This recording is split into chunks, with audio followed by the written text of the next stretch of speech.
খেলার খবর ফুটবল। পোল্যান্ডের বিশ্বকাপে ফেরার স্বপ্ন ভঙ্গে মন ভেঙে গেছে রবার্তো লেভানডোভস্কির। সুইডেনের কাছে ইউরোপ অঞ্চলের বিশ্বকাপ বাছাইয়ের প্লে অফ ফাইনাল হারের পর আন্তর্জাতিক ক্যারিয়ারের ইতি টানার আভাস দিয়েছেন পোলিশ অধিনায়ক।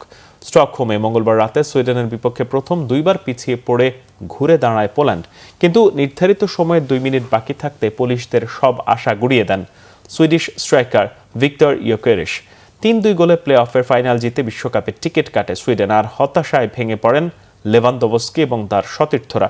শেষ বাঁশি বাজার পরপরই হতাশায় নুইয়ে পড়েন পোলিশ অধিনায়ক। তার চোখে মুখে ফুটে ওঠে বেদনার ছাপ।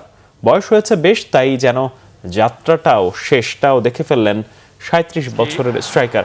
প্লে অফ হারের কয়েক ঘন্টা পর পোল্যান্ডের ফুটবল ইতিহাসের সর্বোচ্চ এই গোলদাতা সামাজিক মাধ্যমে তার মাঠ ছাড়ার একটি ছবি পোস্ট করে সেই সঙ্গে সারাহ ব্রাটম্যান ও আন্দ্রেয়া বুচেল্লির গান time to say good bye জুড়ে দেন।